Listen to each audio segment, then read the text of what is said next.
ഇന്നത്തെ വചന ശുശ്രൂഷയ്ക്കായി നമുക്ക് തിരുവചനത്തിൽ നിന്ന് ഒരു ഭാഗം എടുത്ത് വായിക്കാം. അപ്പോസ്തല പ്രവൃത്തികൾ 17-ാം അധ്യായത്തിന്റെ 24-ാം വാക്യം, 24, 25 വാക്യങ്ങൾ ഒരാൾക്ക് വായിക്കാം. ലോകവും അതിലുള്ളതൊക്കെയും ഉണ്ടാക്കിയ ദൈവം സ്വർഗത്തിനും ഭൂമിക്കും നാഥനാകുകൊണ്ട് കൈപ്പണിയായ ക്ഷേത്രങ്ങളിൽ വാസം ചെയ്യുന്നില്ല. താൻ എല്ലാവർക്കും ജീവനും ശ്വാസവും സകലവും കൊടുക്കുന്നവൻ ആകയാൽ വല്ലതിനും മുട്ടുള്ളവൻ എന്ന പോലെ മനുഷ്യനേകളാൽ ശുശ്രൂഷ ആവശ്യപ്പെടുന്നില്ല. തിരുവചനത്തിൽ എഴുതിയിരിക്കുന്ന ഭാഗം വളരെ വ്യക്തമാണ്. ലോകവും അതിലുള്ളതൊക്കെയും ഉണ്ടാക്കിയ ദൈവം സ്വർഗത്തിനും ഭൂമിക്കും നാഥനാകൊണ്ട് കൈപ്പണിയായ ക്ഷേത്രങ്ങളിൽ വാസം ചെയ്യുന്നില്ല. എത്ര വ്യക്തമായി അപ്പോസ്തല പ്രവൃത്തികൾ രേഖപ്പെടുത്തിയിരിക്കുന്നു. ലോകവും അതിലുള്ളത് ഒക്കെയും ഉണ്ടാക്കിയ ദൈവം സ്വർഗത്തിനും ഭൂമിക്കും നാഥനാകൊണ്ട് കൈപ്പണിയായ ക്ഷേത്രങ്ങൾ വാസം ചെയ്യുന്നില്ല. നമുക്കെല്ലാവർക്കും ഒരു സങ്കല്പങ്ങൾ ഉണ്ടായിരുന്നു, അല്ലെ? നമുക്കെല്ലാവരുടെ സങ്കല്പങ്ങൾ ദൈവം ക്ഷേത്രങ്ങളിൽ വസിക്കുന്നു, ദൈവം ആരാധനാലയങ്ങളിൽ വസിക്കുന്നു എന്നൊരു ചിന്താഗതി നമുക്ക് വളരെ നാളുകളുണ്ടായിരുന്നു. നമ്മുടെ എല്ലാം അനുഭവങ്ങൾ അങ്ങനെ. നാം വളർന്നതും നാം കണ്ടതും പഠിച്ചതുമായ പാരമ്പര്യങ്ങളല്ല ദേവാലയങ്ങളിൽ ദൈവം കുടിയിരിക്കുന്നു എന്നുള്ളതാണ്. അതുകൊണ്ട് തന്നെ ദേവാലയങ്ങൾക്ക് നമ്മൾ വളരെയധികം പ്രാധാന്യം നമ്മൾ കൊടുത്തിരുന്നു. ഒരു കാലഘട്ടത്തിൽ, അല്ലെ, ബിജു ഒക്കെ പറഞ്ഞത് ഇപ്പോഴും നമ്മൾ ഓർക്കുന്നു, അൾത്താരയുടെ മുമ്പിൽ നിന്ന് പോയി നിന്നാൽ ഒരു സമാധാനം കിട്ടും എന്നൊക്കെ ഞാൻ പറഞ്ഞിരുന്ന കാലഘട്ടം ഉണ്ടായിരുന്നു. എന്റെ ജീവിതത്തില് അങ്ങനെ വലിയ സംഭവങ്ങൾ ഉണ്ടായിട്ടുണ്ട്. എന്റെ ജീവിതത്തിൽ ജനിച്ചു വളർത്തപ്പെട്ടത് യാക്കോബായ സമുദായത്തിലാണ്. അപ്പൊ പള്ളികളോടുള്ള വലിയ ഒരു അടുപ്പം പള്ളികളിൽ ഉണ്ടായിരുന്നു. അനേക കാര്യങ്ങൾ നാം പള്ളിയിൽ ആശ്രയിക്കാറുണ്ട്. പെരുന്നാളുകൾ, അതുപോലെ നമ്മുടെ ഞായറാഴ്ച ദിവസങ്ങളിലെ കുർബാനകള്, പള്ളിയിൽ ചെന്ന് കഴിഞ്ഞാൽ അതിപ്രൗഢഗംഭീരമായ പള്ളിയിലുള്ള ആരാധനയും പള്ളിയുടെ ഭംഗിയെല്ലാം കണ്ട് നാം വളരെയധികം ആനന്ദിക്കാറുണ്ടായിരുന്നു. പള്ളിക്ക് വിശുദ്ധ സ്ഥലം, അതിവിശുദ്ധ സ്ഥലം, അങ്ങനെ പ്രാകാരം തുടങ്ങിയ പല കാര്യങ്ങൾ പള്ളിയിൽ ഉൾപ്പെടുന്നു. ആ ദേവാലയത്തിന്റെ മദ്ബഹ എന്ന് പറയുന്നത് എത്രയോ ഭംഗി നിറഞ്ഞ ഒരു അന്തരീക്ഷമാണ്. അല്ലെങ്കിൽ എത്ര ഭംഗിയായിട്ട് അതിനൊക്കെ നിർമ്മിച്ചിരിക്കുന്നു. എല്ലാ കാര്യങ്ങളും വളരെ ഭംഗിയാണ്. നമുക്ക് കണ്ണിന് വളരെ ഭംഗിയുള്ള കാര്യങ്ങളാണ് അതിനകത്തെല്ലാം ഉള്ളത്.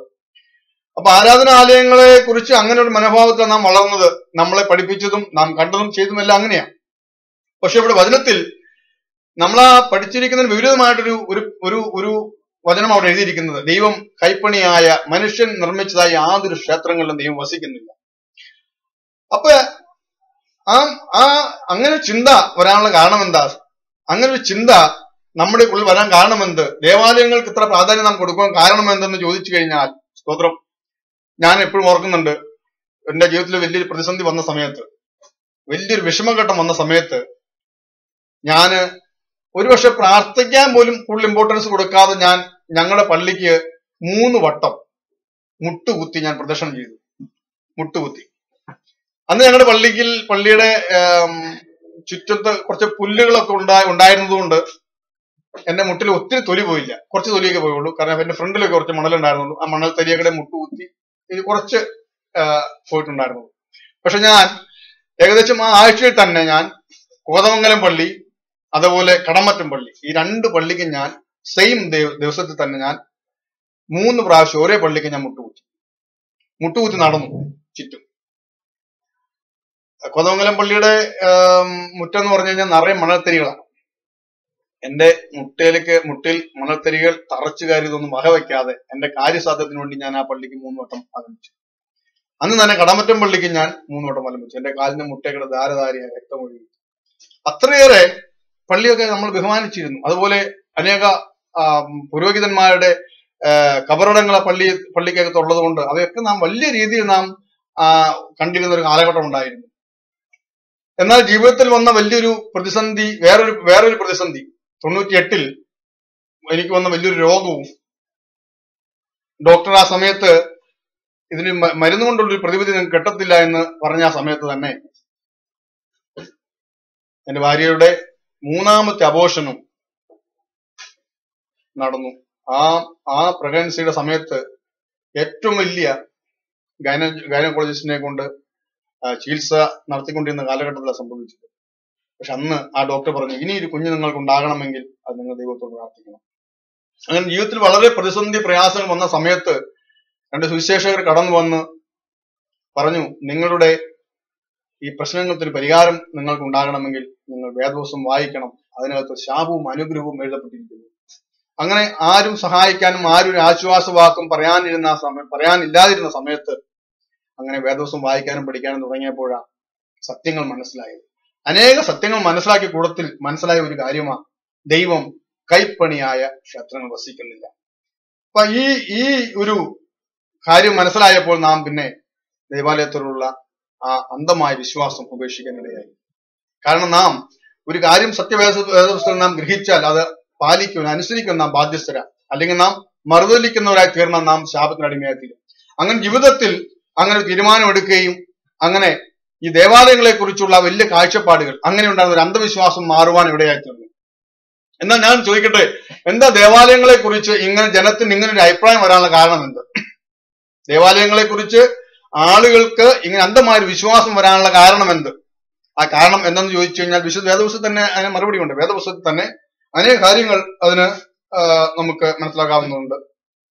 അത് വേദവാക്യം ഒന്നുകൂടെ വായിക്കാം നമുക്ക്. ലോകവും അതിലുള്ളതൊക്കെയും ഉണ്ടാക്കിയ ദൈവം സ്വർഗത്തിനും ഭൂമിക്കും നാഥനാകൊണ്ട് കൈപ്പണിയായ ക്ഷേത്രങ്ങൾ വാസം ചെയ്യുന്നില്ല.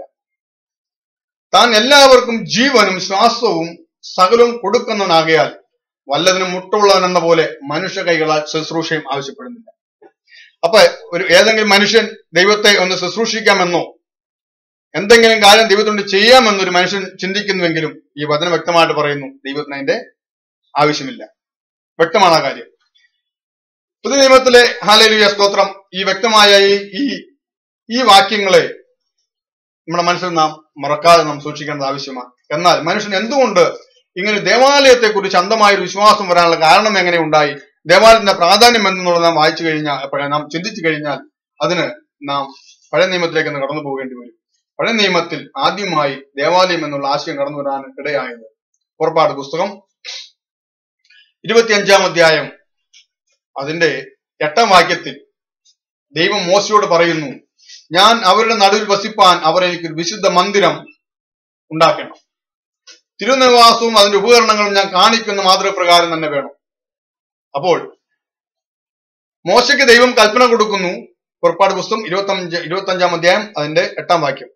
മോശയോട് ദൈവം അരുളപ്പാട് കൊടുക്കുന്നു, ഞാൻ അവരുടെ നടുവിൽ വസിപ്പാൻ അവർ എനിക്കൊരു വിശുദ്ധ മന്ദിരം ഉണ്ടാക്കണം. ആദ്യമായി ജനത്തിന്റെ മധ്യ ദൈവത്തിന് വസിക്കുവാൻ ഒരു മന്ദിരം ഉണ്ടാക്കണമെന്ന് ദൈവം തന്നെ കൽപ്പന കൊടുത്തിരിക്കുക മോശയോട്. ദൈവത്തിന്റെ ദാസനായ മോശയോട് പറഞ്ഞിരിക്കുകയാണ്, എനിക്ക് മന്ദിരം ഉണ്ടാക്കണം, തിരുനിവാസവും എന്റെ ഉപകരണങ്ങളും ഞാൻ കാണിക്കുന്ന മാതൃക പ്രകാരമൊക്കെയും തന്നെ വേണം. അപ്പൊ ദൈവം ഒരു ഓർഡർ കൊടുക്കുകയാണ്, തിരുനിവാസവും അതിന്റെ ഉപകരണങ്ങളും ഞാൻ കാണിക്കുന്ന മാതൃപ്രകാരം തന്നെ വേണം. അപ്പൊ നോക്കി, അപ്പൊ പുതിയ നിയമത്തിൽ വായിച്ച ആ വാക്യത്തിന് വാക്യത്തിൽ ദൈവം കൈപ്പണിയായ ക്ഷേത്രത്തിൽ വാസം ചെയ്യുന്നില്ല എന്ന് ഇവിടെ പ്രഖ്യാപിച്ചിരിക്കെ പഴയ നിയമത്തിൽ വ്യക്തമായിട്ടും പറയുന്നു, എനിക്ക് നിങ്ങളുടെ മസ്ജിദ് വസിക്കുവാൻ ഒരു മന്ദിരം വേണം. ഈ രണ്ട് വാക്യങ്ങളുടെയും ഇടയിൽ ചില സംഭവങ്ങൾ ഉണ്ടായിട്ടുണ്ട്. ആ സംഭവമാണ് നാം ചിന്താ വിഷയമായിട്ട് എടുക്കാൻ പോകുന്നത്. ഒന്ന്, കൈപ്പണിയായ ക്ഷേത്രത്തെ ദൈവം വാസം ചെയ്യുന്നില്ല. പിന്നെ നാം ഇപ്പൊ വായിച്ചത്, എനിക്ക് നിങ്ങളുടെ മധ്യ വസിപ്പാൻ ഒരു മന്ദിരം ഉണ്ടാക്കണം. ഈ രണ്ടിന്റെ മധ്യത്തിൽ നടന്ന സംഭവങ്ങളാണ് സ്തോത്രം നാം പഠിക്കേണ്ടത്. അത് നാം അത്യാവശ്യമായി നാം പഠിച്ചിരിക്കണം. അതാണ് സ്തോത്രം നമുക്ക് ആലയങ്ങളെ കുറിച്ച് അറിവ് കിട്ടാനുള്ള വേദപുസ്തകത്തിൽ നിന്നുള്ള വഴികൾ. പുറപ്പാട് പുസ്തകം 40-ാം അധ്യായം അതിന്റെ 33-ാം വാക്യം. അവൻ തിരുനിവാസത്തിനും യാഗപീഠത്തിനും ചുറ്റും പ്രാകാരം നിർത്തി പ്രാകാരത്തിന്റെ മറുശീല തൂക്കി. ഇങ്ങനെ മോശ പ്രവൃത്തി സമാപിച്ചു. അപ്പോൾ മേഘം സമാഗമന കൂടാരം മൂടി, യഹോവയുടെ തേജസ് തിരുനിവാസത്തെ നിറച്ചു. മേഘം സമാഗമന കൂടാരത്തിന്മേൽ അധിവസിക്കുകയും യഹോവയുടെ തേജസ് തിരുനിവാസത്തെ നിറയ്ക്കുകയും ചെയ്തുകൊണ്ട് മോശയ്ക്ക് അകത്ത് കടപ്പാൻ കഴിഞ്ഞില്ല. ഇസ്രായേൽ മക്കൾ തങ്ങളുടെ സകല പ്രയാണങ്ങളിലും മേഘം തിരുനിവാസത്തിന്മേൽ ഉയരുമ്പോൾ യാത്ര പുറപ്പെടും. മേഘം ഉയരാതിരുന്നാൽ അത് ഉയരുന്നാൾ വരെ അവർ യാത്ര പുറപ്പെടാതിരിക്കും. ഇസ്രായേലിയുടെ സകല പ്രയാണങ്ങളിലും അവരെല്ലാവരും കാണുക പകൽ സമയത്ത് തിരുനിവാസത്തിന്മേൽ യഹോവയുടെ മേഘവും രാത്രി സമയത്ത് അതിൽ അഗ്നി ഉണ്ടായിരുന്നു. 33-ാം വാക്യത്തിൽ 40-ാം അധ്യായത്തിൽ നാം ആദ്യം വായിച്ചത് 25-ാം അധ്യായമാണ്. 25-ാം അധ്യായം മുതൽ 40-ാം അധ്യായം വരെ ദൈവം തിരുനിവാസം അല്ലെങ്കിൽ സമാഗമന കൂടാരം എങ്ങനെ ഉണ്ടാക്കണമെന്നുള്ള പ്രമാണങ്ങളെ കൊടുത്തു മോശയ്ക്ക്.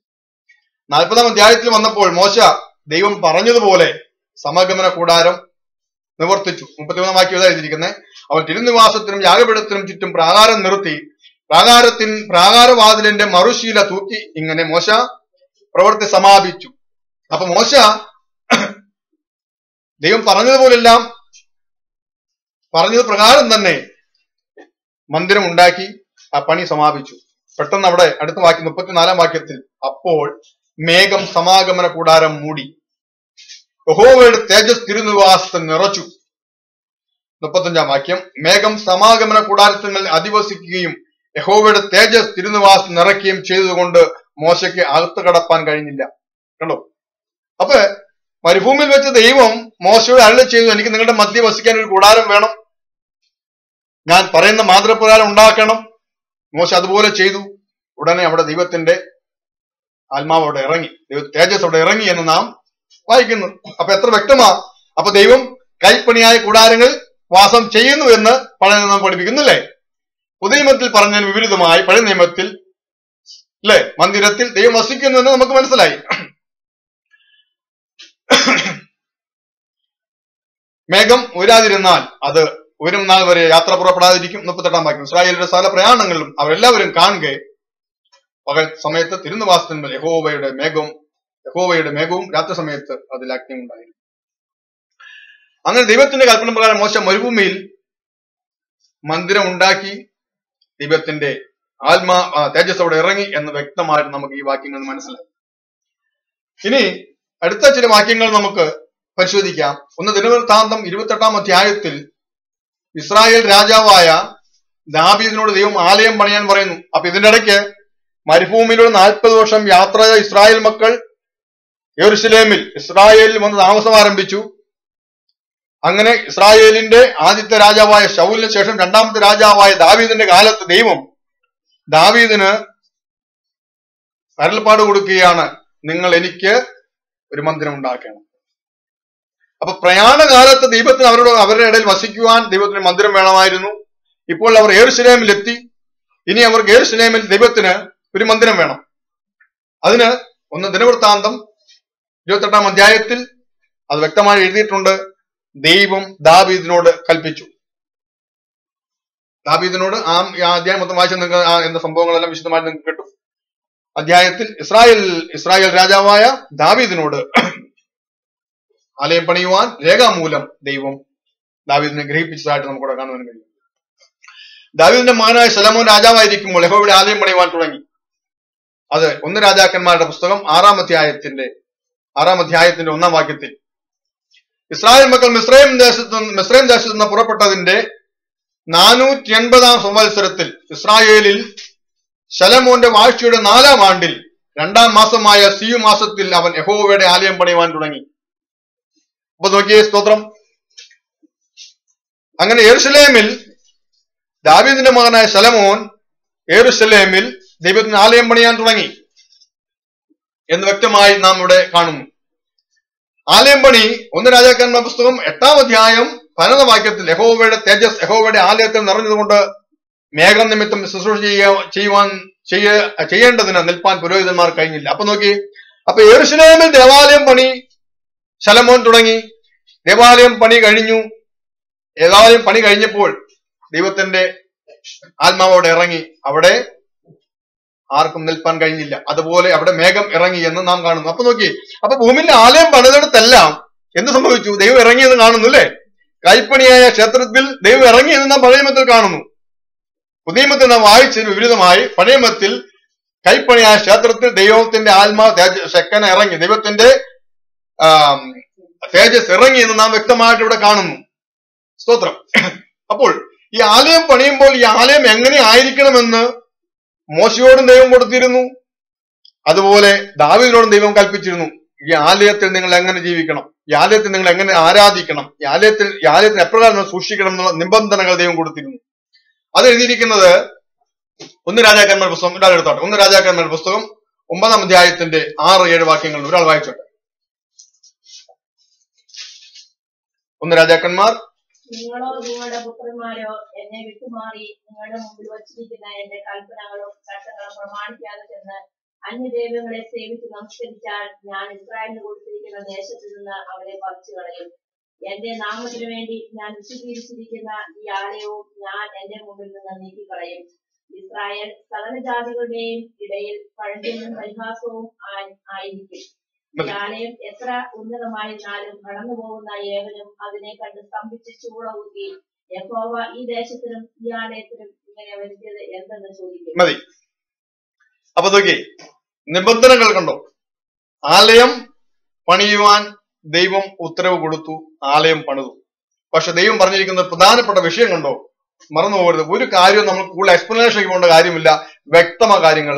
നിങ്ങളോ നിങ്ങളുടെ പുത്രന്മാരോ എന്നെ വിട്ടുമാറി നിങ്ങളുടെ മുമ്പിൽ വെച്ചിരിക്കുന്ന എന്റെ കൽപ്പനകളും ചട്ടങ്ങളും പ്രമാണിക്കാതെ ചെന്ന് അന്യദൈവങ്ങളെ സേവിച്ച് നമസ്കരിച്ചാൽ ഞാൻ ഇസ്രായേലിന് കൊടുത്തിരിക്കുന്ന ദേശത്ത് നിന്ന് അവരെ പറിച്ചു കളയും. എന്റെ നാമത്തിനു വേണ്ടി ഞാൻ വിശുദ്ധീകരിച്ചിരിക്കുന്ന ഈ ആലയവും എന്റെ മുമ്പിൽ നീക്കിക്കളയും.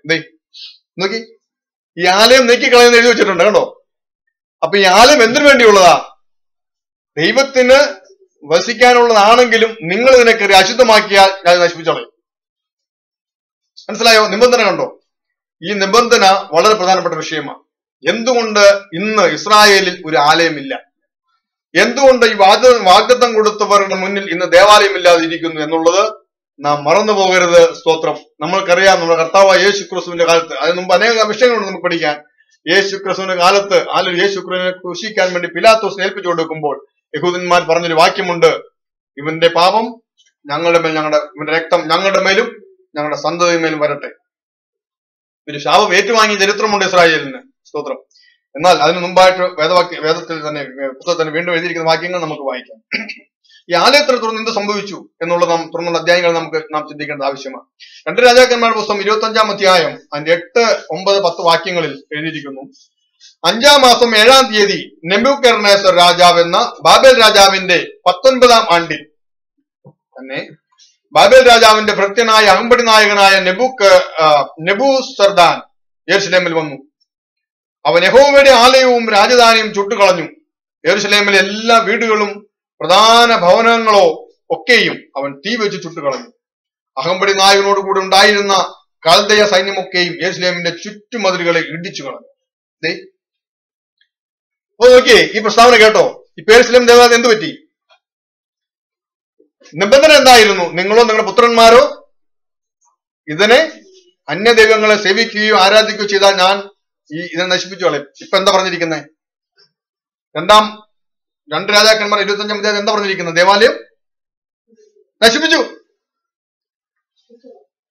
ദേവാലയം ചുട്ടുകളഞ്ഞു. കൈപ്പണിയായ ക്ഷേത്രത്തിൽ ദൈവം വസിക്കുന്നതും നാം കണ്ട ദൈവത്തിന്റെ തേജസ് ഇറങ്ങിയത് നാം കണ്ടതാ. ഇപ്പോൾ ഇസ്രായേലിൽ ദൈവം വസിക്കുവാൻ ആഗ്രഹിച്ച, ദൈവത്താൽ കൽപ്പന പുറപ്പെടുവിച്ച് ശലോമോൻ രാജാവ് പണി കഴിപ്പിച്ച അതിമനോഹരമായ ദേവാലയം ഇപ്പോൾ ഹല്ലേലൂയ സ്തോത്രം നശിപ്പിക്കപ്പെട്ടിരിക്കുന്നു. എന്താ ഇതിന്റെ പിന്നിലെ സംഭവം?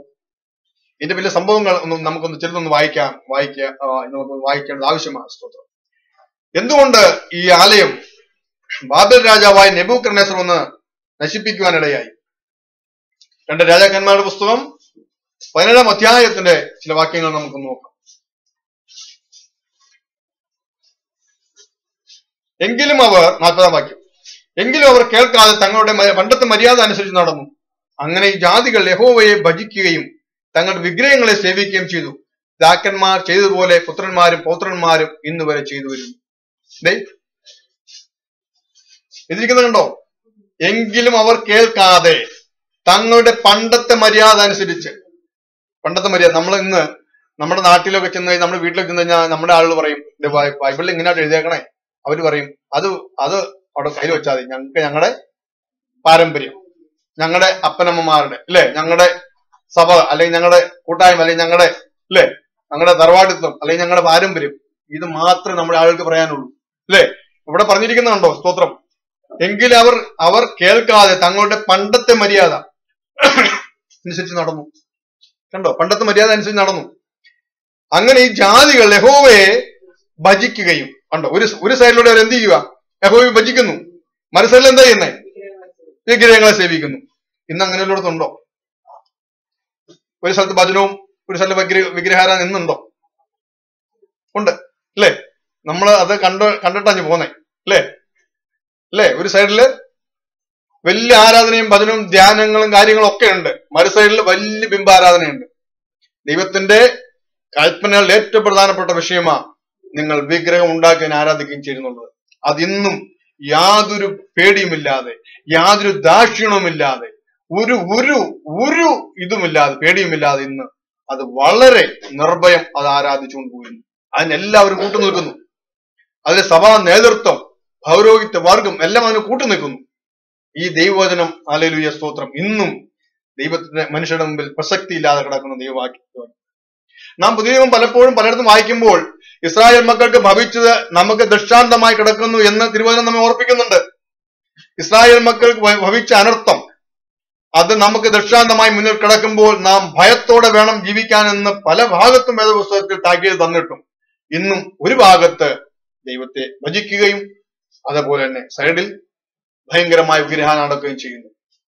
അപ്പോൾ പൗത്രന്മാർ ഇന്ന് വരെ അങ്ങനെ ചെയ്തു വരുന്നു. 2 രാജാക്കന്മാരുടെ പുസ്തകം 18-ാം അധ്യായത്തിൽ ഇസ്രായേൽ രാജാവായ ഏലയുടെ മകനായ ഹോശേയയുടെ 3-ാം ആണ്ടിൽ യഹൂദ രാജാവ്